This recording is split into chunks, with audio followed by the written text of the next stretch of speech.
Citizens, it's that time. You are officially in Alert Zone. Welcome to the Alert Zone TV. I'm the Wizard Uncle James. I would love for you to become an active citizen of Alert Zone, and you already know how to do that.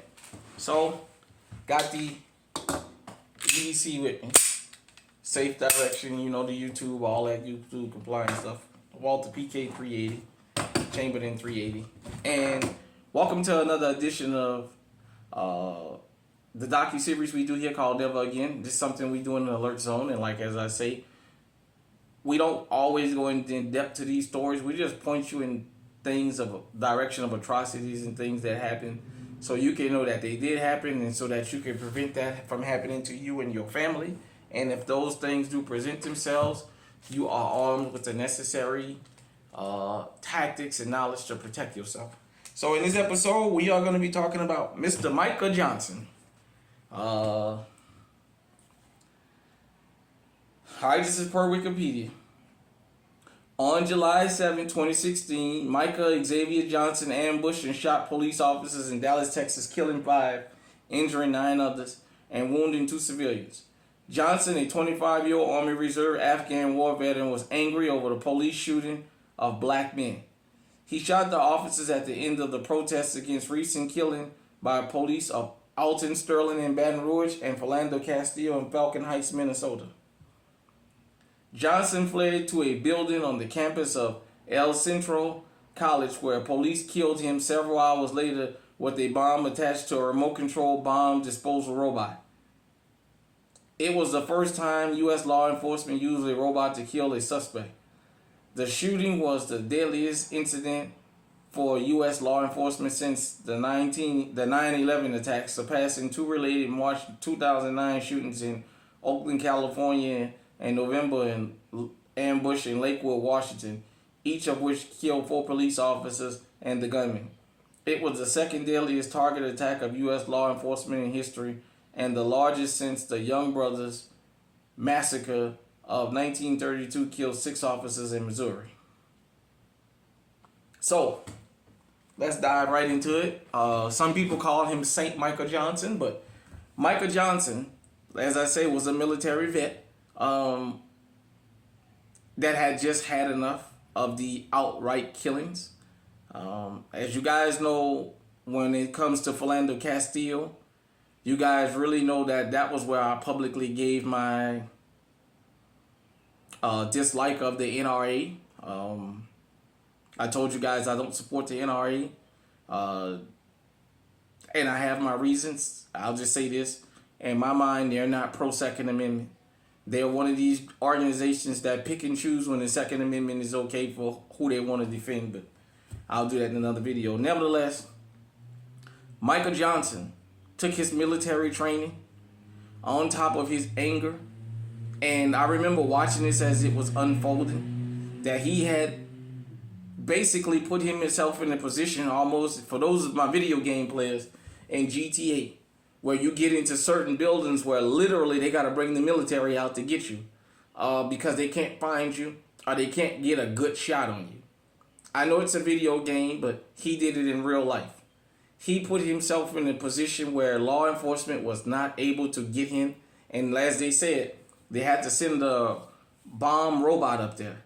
Which, shout out to Tariq Nasheed for pointing this out about the arsenal. For those of you who don't know, there's already robot dogs that's out here, robot canines, that have guns and flamethrowers on them already. And they're already teaching them how to go out there and attack people. And you already know what particular group has already had the misfortune of being attacked by one of these computer glitches from these remote control dogs. And you're looking at one of the members of that group. So, with that being said, I remember Micah Johnson being pinned down to the point where they thought it was multiple shooters because he was very precise with his firearm.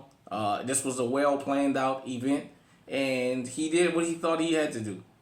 Whether you like what he did or not, whether you support what he did or not, Micah Johnson showed something that Mark Essex showed before mass media was a thing.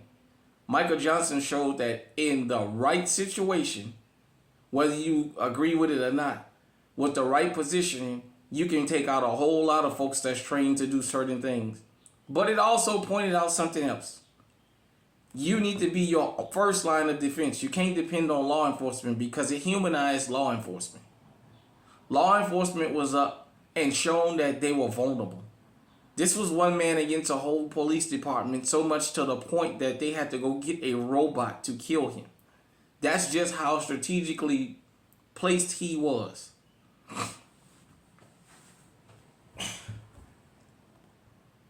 We don't condone violence and we don't promote violence here. But you know what? A lot of times we understand it.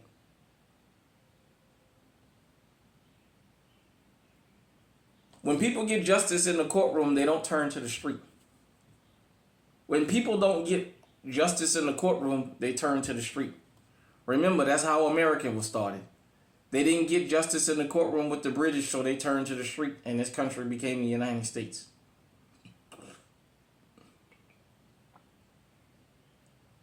If we as law-abiding citizens would just promote the fact that we just want justice for everybody, right is right and wrong is wrong, we wouldn't have things like this happening. But when you cheerlead for evil, just remember this. As we say here, when evil runs out of prey, because the prey have smartened up, evil cannibalizes because everything has to eat. And evil will eat its supporters. Just look at all the people that supported the FBI and look at what happened in Mar-a-Lago. The very group of people that were cheering them on for decades were calling them basically every name under the sun and pointing out how they railroaded people. That was evil cannibalizing. Do your due diligence as a law-abiding citizen. Give fair verdicts out based on the evidence, not your prejudice. And things like this might not happen. To law enforcement, to families of law enforcement, urge your particular law enforcement in your city and your family members and friends in law enforcement to do the right thing. Because you know what? Unfortunately, the few officers we have in this country that do uphold the law always usually become the ones that are taken down in these kinds of vigilante situations. It's usually never the rogue officers. Derek Chauvins, those types, they never get caught up in this type of stuff.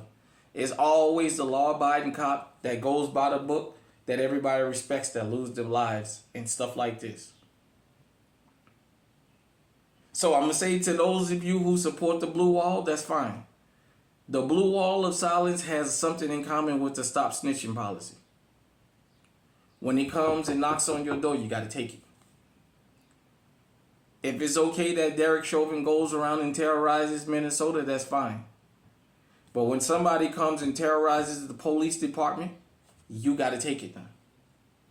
In the streets, we say if you want to participate in not snitching, that's fine. When it's your loved one that's on the ground, that's dead, you got to take it. You can't ask for justice because you watched it happen to somebody else and you wanted to stick to the code. So you got to stick to the code all the way or don't stick to the code at all. You can't ride the fence. Either you stick to the code or you don't stick to the code. And it's okay whichever side you choose. Just know if you decide that you're going to stand by and watch officers railroad and mistreat people, then don't be angry when there's a consequence. You got to participate in it. That's fine. You just got to take your consequence. In the streets, for those who say they ain't snitching and they wouldn't snitch if it was their mama, that's fine. When it's your mama down there on the ground, shut the fuck up and take it. Don't ask nobody. Don't say if you know something, say something. Because you watched somebody else mama get killed and you kept your mouth closed. Remember, the code is the code. This has been another episode of Never Again, the docuseries we do here in the Alert Zone. Hit me in the comment section and let me know what you think. Until next time, stay safe, stay armed, stay on high alert.